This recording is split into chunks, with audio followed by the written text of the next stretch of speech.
wish I was in the land of cotton. Old times there and not forgotten. Look away, look away.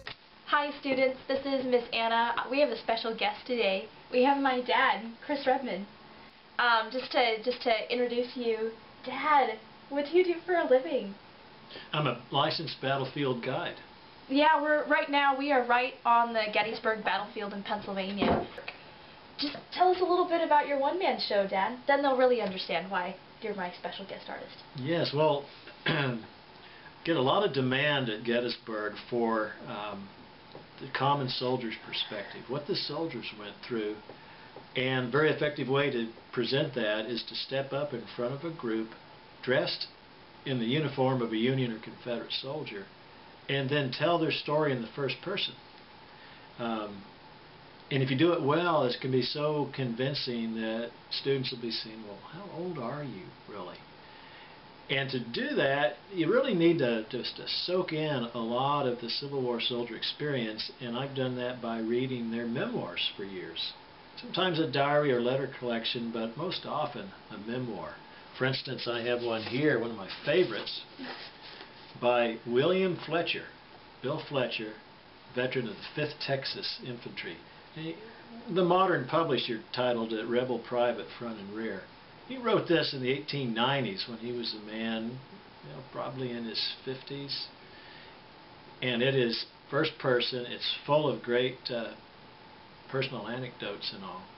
They just got done working on a research paper, and they're about to start reading their own memoirs, either by Nelson Mandela or Anne Frank. They're reading her diary.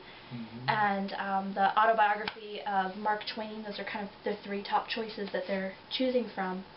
When you're researching the soldiers that you're talking about and their experience, what do you notice happening in or being included in journals and letters that you might not see in a memoir? And that's kind of going into that idea of intent. Who is this audience of? Yeah, it really all depends on the purpose the memoir was written for. Bill Fletcher wrote his for publication. He actually self-published it. He had a bunch of copies made. There are other memoirs that we have today in print that the writer never intended to be in print. I think of one by E.P. Alexander, a Confederate artilleryman. It's a fabulous memoir, but he wrote it just for his children and grandchildren. It is critical of people like General Robert E. Lee that no one back in his day would have wanted to publish something critical. So those are more... Why not? Why would they want that?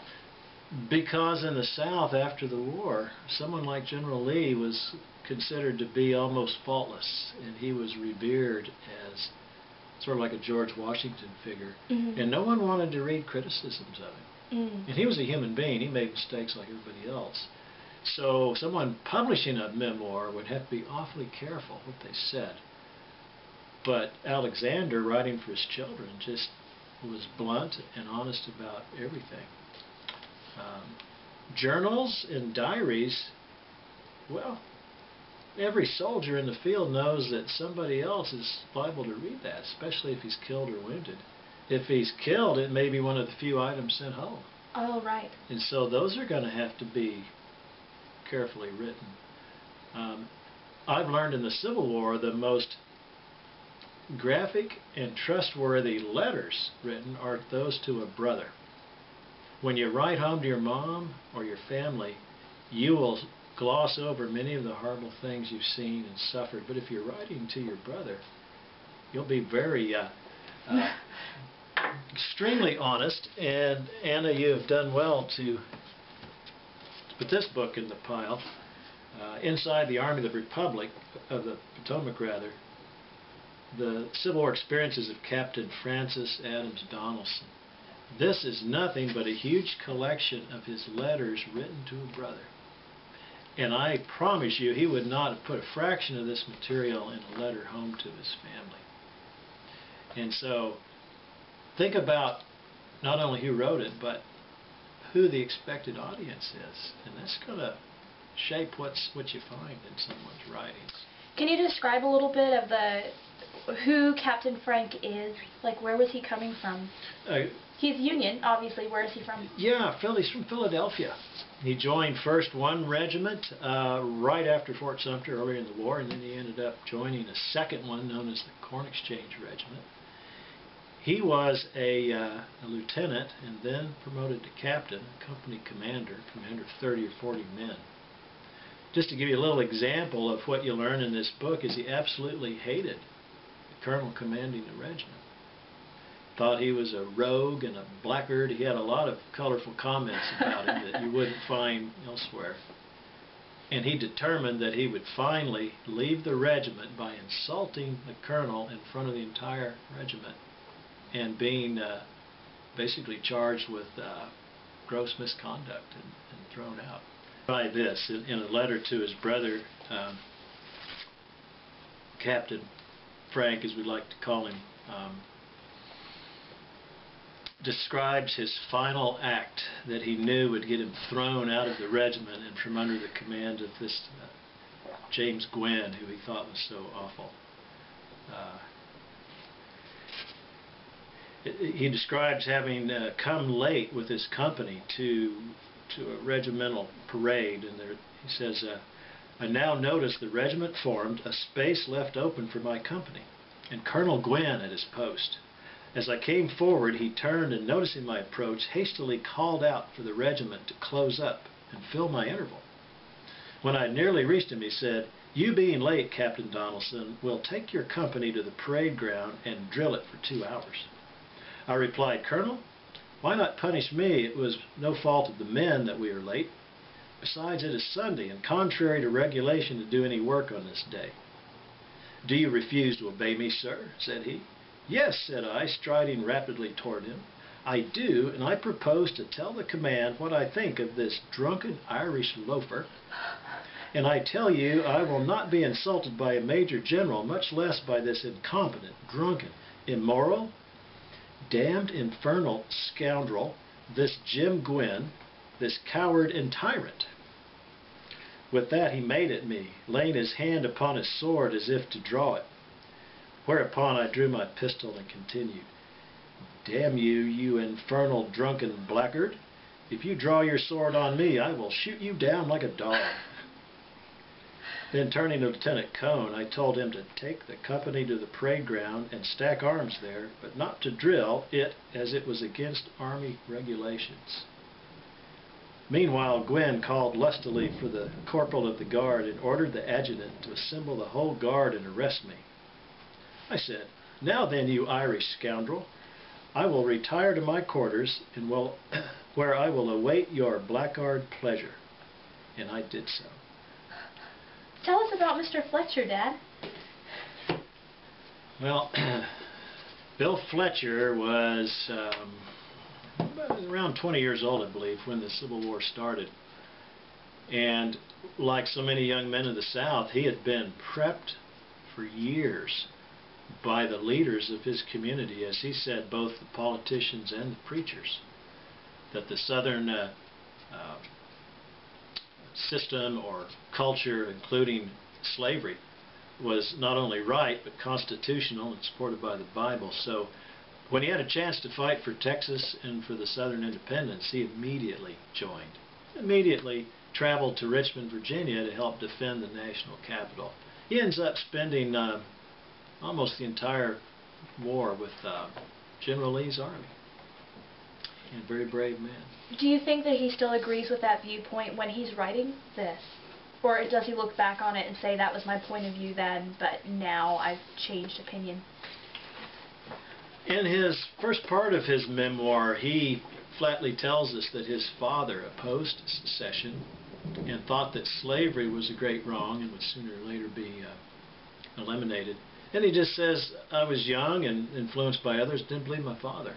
His memoir, written when he was in his 60s, is just extremely detailed, and it's just the view of a man on the ground. No attempt to describe what generals were doing, but just what he personally experienced. And it's good. I mean, it's so good that it's very easy for me to take his story and present it to other people. Because when you've read it, and maybe read it 2 or 3 times, you almost feel like you've been marching along next to him. And you mentioned this was self-published, so that Yeah. suggests that he really cared about having it published. It wasn't an accident that someone found and said, hey, we should publish this. Yeah, and I say that because he had a printer print the book, but then he took all the copies to his house. You know, it wasn't like some other businessman was going to promote it for him. It's his deal. And ironically, before he could market his book, his house burned, and he lost all but perhaps 1 or 2 copies. The family somehow maintained a copy, and it didn't see the light of day until the 1970s, I think. Wow. So, yeah, or 80s. So, yeah, it's remarkable that it survived it all. Well, you have a little excerpt for us to hear. Yeah. The book is so full of fabulous personal anecdotes, it's hard to pick one. But I picked one that helps you picture the classic rebel soldier who is so tattered and looks so pathetic. And this description is what he looked like and felt like when he was approaching the Potomac River, which would be on their retreat to get back from Pennsylvania to Virginia. So he describes how we continued this weary march for some days and stopped a short time near the Potomac River. Here I got to go to the rear as the enemy were following. I saw some of them skulking about 3 miles out. I got some rations and returned. We broke camp that evening after dark and started marching again. My shoes were old and so were my clothes. My pants were frazzled and split up to the knees, so I cut them off just below the knees and thought if I looked like I felt, I was a fright. Short sleeves worn to near point of the elbow, no socks or drawers, that's underwear, and knee breeches. It was not long after leaving camp, marching in mud about 6 inches deep, I lost the sole of one shoe. I jerked off the upper and tried walking a short distance with one bare foot. It looked like at nearly every step there was a rock to jam between my toes as my foot slipped down and forward. I soon pulled off the other one, thinking I could walk with less danger to both. This was a mistake, so I soon got out of the road and made my way as best I could through woods and fields. Wow. Now see, you almost feel like you were walking along next to him. Yeah, that choice of detail is really good. I would say generally most of the Civil War books written were the big picture of the war. They were the decisions of generals. As a boy, when I started reading about the Civil War, it was these overall histories, and very little about the experience of everyday men in the war. And even today, most people that go to the library and pick up a book to read about the Civil War don't find a personal account. They're going to find some summary by some historian, and frequently they don't say much about the rebel private or the Union private. So you got to dig deeper. And these are out there, but they're not what the general public tends to consume. You know. Right. Well, let's show them the covers of these 2 books so they can go to the library and find them. Yeah. Easily found online. It's very common. And so is this one, Frank Donaldson and the Army of the Potomac, inside the Army of the Potomac. It's an inside view, as written to his brother. Well, thanks very much, Dad. You're welcome. It's been nice visiting with you. Yeah. I was in Dixie, hooray, hooray. In Dixieland I'll take my stand to live and die in Dixie away.